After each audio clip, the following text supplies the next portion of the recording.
The final episode of The Falcon and the Winter Soldier has officially debuted, and it's time to give my quick thoughts on the show as a whole. If you recall, last month I did one for WandaVision, and I'm pretty much going to do the same thing here. I'm going to talk about everything about the show, then go episode by episode, but at the end of this, I'll actually rank the episodes. So, this show is basically the show that carries on the legacy of Captain America, something Spider-Man Far From Home tried to do with Iron Man, but failed miserably.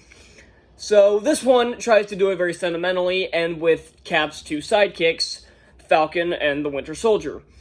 And the very first episode has Sam giving the shield to a museum, which is a move you actually understand. I like... The best thing in this film, or not this film, this show, is that every character has a motivation you can get behind. The villain, all the heroes, even John Walker, which we'll get to him later, but Falcon gave up the shield to the government because he didn't, or not the government, to this, to the government, to this museum, to Cap's museum, because he didn't think he was worthy to carry on the legacy of Captain America, and thought it should be placed in the museum, and the legacy should end with Steve Rogers. Bucky, on the other hand, apparently did not approve of this, and especially not after John Walker is named Captain America in episode 2. Or at the end of episode 1, I guess.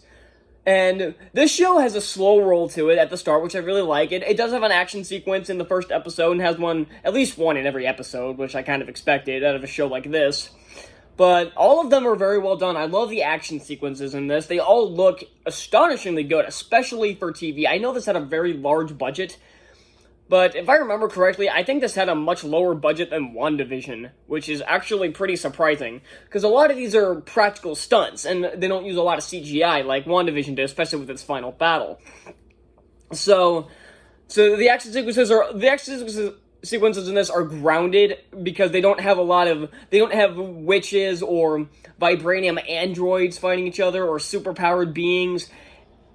It's a guy with wings and later a shield, and a guy with a metal arm fighting a bunch of super soldiers. That's the action sequence in this, but they're very well done. Some of the action sequences don't even feature super soldiers. Like the fight with Sharon and all the other criminals, or the bounty hunters, I guess, who were going after them, when they track this scientist who recreated the super soldier serum. And Sharon Carter's back, and she's actually pretty interesting in this show. It does explain why she hasn't been around since Civil War, like where she was in Infinity War and Endgame. She wasn't there. And if I recall, I think they say she got snapped. I don't recall exactly, but I think they might have said that. Don't quote me on that, though. So, they make it very clear, because I saw a lot of people, why is Sharon Carter not here? Where's Sharon throughout all this? Now we know. And they bring back one of the most underrated villains in the Marvel Cinematic Universe, Baron Zemo, or Helmet Zemo is his real name. And people really shit on him in Civil War. I thought he was one of the best aspects of Civil War, because the villain of that film was just a guy. He was a guy whose life was completely destroyed by the Avengers and is out for revenge. And it makes sense, because the main conflict is between Steve and Tony. So it doesn't make sense to have this big superpowered being. Like, imagine if this had the film they had Ultron in, like, they're fighting each other and then all of a sudden they gotta fight Ultron at the end. That wouldn't have made sense. Or somebody like that. Or the actual Helmet Zemo with, like, the sword and everything. And that wouldn't have made sense. It was just a guy who pulled the strings long enough to break the Avengers apart. And here, he shows his manipulation skills multiple times. And Falcon and Bucky use it to their advantage. And they give him a lot more depth in this show. They gave him enough in the film, but here they really, I don't want to say they delve too deep into him, because they don't do that, because it's not the Baron Zemo show. It's the Falcon and Winter Soldier. So we're not going to spend all of our time focusing on this guy who showed up in one film. And the villains of this are called the Flag Smashers, who basically want to break apart all borders and just make it one, basically, big society, because basically they were kicked back out into the streets after the reverse snap. And yeah, you can get behind why they'd be pissed about this. But the other side of it makes a lot of sense. I like the conflicting ideologies here. This is what Batman v Superman should have been. It should have been conflicting ideologies, not just, oh, I'm mad at him because he kills even though I kill, and I'm mad at him because he kills even though I kill. It's not like that. It's actual differing ideologies that conflict and at the end converge in the final episode. So that's everything as a whole. But let's get into the episodes. The first episode, The New World Order. This one's kind of a slow roll. I remember seeing this on... Okay, they had an action sequence maybe like 10 minutes into the episode, maybe less.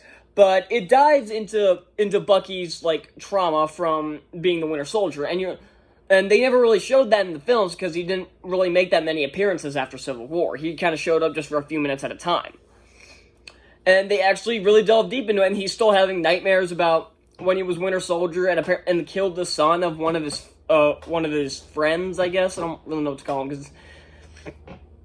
And it's like him trying to get his life back together, and Falcon and his sister are trying to get this boat back, and like that's not as interesting, but it does play a big role later. So episode 1 is kind of a slow roll. It's still pretty good, though. Episode 2 ends with John Walker being named Captain America, which brings us to episode 2, The Star-Spangled Man, which opens with John Walker, and it shows it shows him accepting the responsibility as Captain America, and he's not just like the generic. You can see my notes. I had my knee up, and you can see my notes. So you can tell that he has a tough act to follow. And when Bucky and Sam finally cross paths here, or I guess Bucky tracks him down, he immediately berates him. Why did you give up the shield? And Sam's like, Sam's just, I thought it was the right thing, and that kind of keeps going throughout this episode. And John Walker gets his sidekick Battlestar, aka Lamar Hoskins, and they appear not very much, but this is kind of, well, they show up a decent amount in this episode, but this is more their introduction, because the first time Hoskins shows up is during the fight on the trucks, which is actually a very well laid out fight scene. And it shows why Walker... This entire episode was pretty much dedicated to showing why Walker was chosen to be Captain America and why Bucky and Sam don't think he should be Captain America. And I like the conflict with that between Sam and Bucky. Sam, he thought giving up the shield was the right thing, and he didn't know they were going to do this. And Bucky told him, Steve gave you the shield for a reason, so you need to uphold the promise you made to use the shield. So I really like that, and it ends with them about to go after Zemo, which brings us to episode 3, The Power Broker.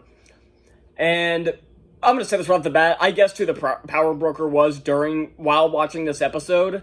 So yeah, I'll just get that out of the way and talk about that more in episode 6. So, damn it, you can see my notes again. It doesn't really matter. But this one, Bucky breaks Zemo out of prison, and they go find the source of the new super soldier serum, and they use Sharon's help, who's basically gotten into like the criminal underbelly of Madripoor. And I like that Sam disguises himself as the Smiling Tiger, which is actually a reference who is actually a character in the comics. So, and then I like that it kind of shows a more human side to Zemo. And originally, okay, it's a guy out for revenge, so he tears the Avengers apart. Here, this is what really developed Zemo, and he's a lot of fun to watch. I love anti-hero Zemo in this. I thought when he blew up the place, he didn't blow up the place, when he shot the doctor and left during the explosion and went back up on the crate to put on the mask, I thought he was going to betray them. I thought they were going to pull the stupid cliche route of him betraying them the second he gets the chance. But no, he continues to help them, gets them out, and even saves their asses. So I really like anti-hero Zemo. He gets a lot of good lines. He makes a lot of good points as well. So I actually really like Zemo in this, and I know a lot of other people do too. Even people who didn't like him in Civil War were like, okay, this is good. We like this. Which brings us to episode 4, and probably the most famous episode in the show, The Whole World is Watching, which begins by showing Bucky finally breaking free of the Winter Soldier control, and one of the Wakandan soldiers who showed up in Civil War comes to collect Zemo. And when Bucky, Sam, and Zemo go after Karli Morgenthau, the villain, Walker and Lamar show up, and basically Sam tries to do his thing from Winter Soldier, where he talked down war veterans, and he tries to do the same thing with Karli, but of course Walker comes in and screws the whole thing up, which leads to more really good action sequences, and especially great one when the Wakandan soldiers show up and they fight Walker. And one of my favorite lines in the entire thing is Sam telling Bucky we should do something, and Bucky just stands there, is like, "Looking strong, John." That was freaking hilarious. I know he eventually comes into the fight, and I like that they were able to like completely detach his arm, and it's got like the Wakandan kind of technology inside of it, and like the purple glow to it, kind of like Black Panther's suit. And I do like this is the only time that soldier calls him James instead of White Wolf, showing a hint of betrayal there. And in Bucky's face when she just completely, like, disables his arm. It's the equivalent of, like, hitting the proper nerve that'll make your arm completely go limp. It's kind of the same concept, except that since it's metal, it just falls right off. So, and then, of course, Zemo escapes during that fight. And then which prompts... And one thing I do like, a scene I really like, is when Zemo picks up the super soldier serum, one of the little containers of it. I thought for sure he was going to take it, but no, he throws it on the ground, breaks it, and breaks all the others, tries to completely obliterate the super soldier serum, which is a scene I actually really like, but he doesn't get one, but Walker knocks him out before he can get the last one, and Walker takes it. And after getting his ass handed to him by the Wakandans, the Dora Milaje, is that their name? I think that's what they're called, and some prompting from Lamar, he finally takes it. And this appears in the final fight, where Lamar is taken hostage by a few of the Flag Smashers, and Walker, Bucky, and Sam go in to fight them to help Lamar. And when Lamar saves Walker from basically being killed by Morgenthau kills him, which prompts John into a rage, and he kills one of the other Flag Smashers very brutally, leaving a stain of blood on the shield, which is probably the most famous moment in this entire series. And it's a scene that really shows how far power can push you over the edge. And I really like the conversations about the Super Soldier Serum, especially one between Zemo and Sam. It's one of my probably my favorite scene in the entire show. Which brings us to Episode 5, Truth, where Walker faces the consequences for his actions they weren't in Madripoor, I don't remember where they were. Faces his actions from the last episode, and is stripped of his title of Captain America, but someone comes in to help him, and we see in a mid-credit sequence he's making a new shield, but that isn't the main focus of the episode. The main focus of this episode is Sam basically takes the shield, and this is him trying to basically choosing between trying to choose whether or not to be Captain America, because he lets Joaquin Torres, not Torres, it's Torres? Yeah, it's Joaquin Torres.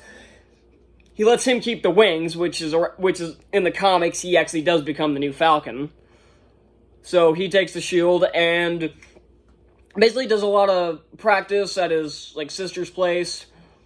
And Bucky's there, and then eventually Bucky leaves to go actually make amends with probably another one of my favorite scenes is the conversation between Sam and Bucky when they're first throwing the shield around at the trees. And then we get a training montage with Sam, which is actually pretty cool, and ends with Sam opening a crate, which immediately I knew, and pretty much everybody else knew, was going to be a new suit in the style of Captain America, which Bucky went to go get Zemo, and he did. He gave him to the Dora Milaje, and he asked him for a favor, which means those wings in the next episode are probably made of vibranium. And I'm not sure if the suit is, too. The suit might have hints of vibranium in it. The suit could be bulletproof, because apparently Captain America's later suits were bulletproof. From Winter Soldier on, apparently they were bulletproof, but we never saw it. But it was confirmed by the Russos, so I'll just take their word for it. And this one might be too, because it might have, elements of vibranium in it. So Episode 5 is a pretty good follow-up, which brings us to the final episode, One World, One People, which sees the Flag Smashers basically infiltrating the Senate hearing thing, I don't know what it is, where they're voting on whether or not they should, basically voting whether or not to let people come back to their homes, and it basically all the stuff involving the snap and all the chaos that happened. This and WandaVision do what Spider-Man Far From Home should have done. Far From Home showed the blip. That name is so stupid. They showed it as a joke. Everything in that movie was used as a joke, and I fucking hated it. This show and WandaVision took it extremely seriously and showed the real side of it. And Far From Home, the band players appeared and knocked over some basketball players and scared everybody. WandaVision, we see people freaking out at a hospital with people just randomly reappearing, and people they were there visiting, like with what's-her-face, the chick from Captain Marvel, I don't care enough to remember her name. She was there visiting her mother. Well, Maria was her mother. I can't remember the girl's name.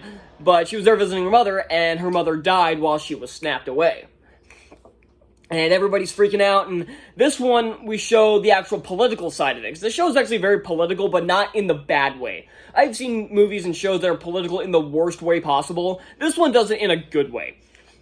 So yeah, they're doing all that, and then the Flag Smashers infiltrate it, and we see Sam with his new suit and with the shield, which is extremely comic accurate, which it is almost uncanny. And we see Bucky and Sharon show up, and I like Sharon uses the face mask ceiling where it makes her look like someone else that Black Widow used in Winter Soldier. I actually really like that. And we get a fight between Falcon and what's the French guy's name? And we get a good fight between them. We get some good fight scenes outside with Bucky, the Flag Smashers, and John Walker, who reappears with his new shield, which does fuck all, actually. It's kind of a garbage shield. Well, I guess he's fighting super soldiers, so I guess that makes sense. If he were fighting real people, that shield would have held up a lot better. And John finally becomes an actual hero, I guess, because he attempts to save a car that's falling instead of going after Carly. He fails because he gets jumped by 3 super soldiers, so that's not really his fault. But Sam comes to the rescue, and people finally accept Sam as Captain America in this. Well, they don't finally accept him. They accept him as Captain America, because this is the first time he's been Captain America. So this episode is basically a good 35 minutes of fighting, and then a good 15 minutes of wrap-up, or 20 minutes of wrap-up, which I actually really like. It's not one of those things where it's like, it's a long action sequence and then a really quick ending, or it's not like Return of the King, where it's short action sequence and then a long-ass ending, which was like, another example was the last episode of the first season of Luke Cage, where it was like a 10-minute fight laced with some bullshit backstory and then a boring-ass 30-minute conclusion. The show makes a good balance, where about 60% of it's the fight, and then 40% of it's wrap-up. Maybe more like 35%. So, there's maybe like... What the... Okay, sorry about that. Something happened over there. I had to go fix it. But I'm pretty much done on this episode anyway. It's a really good conclusion, and it has John Walker become U.S. agent, and has a statue made of Isaiah Bradley within the Captain America Museum. And something I didn't mention, Isaiah Bradley, he's a really good character in this. I don't really need to delve into him too much. Elijah Bradley shows up, who becomes Patriot in the comics. He shows up, has maybe 10 lines in the entire show, so I'm not really going to dive into him. So, that's the show. Now it's time to rank every episode. In last place, Episode 1, New World Order. This was still a really good opening to it, but it's a lot slower than the other episodes, but... This is one of the shows that just keeps getting better. So, first episode, the fact that the first episode's the weakest and isn't even bad is a significant achievement. In 5th place, Episode 2, The Star-Spangled Man. This was a great introduction to John Walker, and I like the conflict between Sam and Bucky. And I like the idea of them having to go get Zemo. I thought Zemo was going to break out of prison and be the main antagonist of this. I like that they didn't do that. I like that they kept a straightforward villain and didn't try to shoehorn in another one. I'm looking at you, Luke Cage. In 4th place, Episode 5, Truth. This was a good episode still, but I feel like it was a little... Coming off of the episode 4 was a tough act to follow, because episode 4 was great. Episode 5 just kind of feels like there was a lot of just screwing around on that... with the boat and stuff, and I feel like that went on a little too long. But that was really it, and it doesn't even feel like it went on that long. It's like, I don't really have any complaints with these, it's just hard to... It's hard to rank these, really. In third place, episode 3, Power Broker. Zemo in this is the highlight. He is actually very funny, and he's likable? I don't know if that's the right word to use, but I love anti-hero Zemo, and I look forward to what they do with him later on. I know they will bring him back. In second place, episode 6, One World, One People. A great finale to the show. I thought this episode wrapped up everything really nicely. Wrapped up with John Walker, with Sam, with Bucky, with Carly Morgenthau, with Sharon. And I like the mid-credit sequence of this that's showing Sharon will probably be back if they make a season 2 of this. I think they're setting up a season 2 with this where Sharon will be the villain. And I think that's actually kind of cool. And in first place, episode 4, The Whole World is Watching. A actually really shocking episode. I did not expect the episode to go this dark. This is something I like point to when people say, "Oh, Marvel's for kids." Really? We're gonna throw in kids movies have half the universe getting snapped, somebody getting his head chopped off, a guy getting brutally, possibly decapitated by a shield, and we're gonna call it these are just for kids? Fuck off. Most of those are like the DC fanboys that have no arguments for their garbage Snyder films. They're like, oh, but Marvel's just cringy for kids. Fuck off. No, it's not. This episode proved how mature Marvel can be when it needs to be. I'm fine with like the lighter stuff like Guardians of the Galaxy and the first Avengers, but I like when Marvel goes dark and gritty, but it doesn't go like Snyder dark and gritty and garbage like that. It shows that it can be very mature and do it well. This is how mature superhero media should work. And I love this is probably my favorite ending to any of the episodes in both of the Disney Plus shows. So that's it for Falcon and Winter Soldier. Thank you all so much for watching. Be sure to hit the subscribe button down below, hit that like button, and comment down below what you thought of the show. Did you think it was better than WandaVision? I actually think it was better than WandaVision. And I really liked WandaVision. I forgot to score this. I'm gonna give Falcon and Winter Soldier an A+. Finally, a good review. Finally, another good review. The only actual positive reviews I've had are, I don't do grades anymore. Fuck, not an A+. I'm gonna give Falcon and Winter Soldier a 5 out of 5. My first one. So, like I said, thank you all so much for watching, and I'll see you all next time. Bye.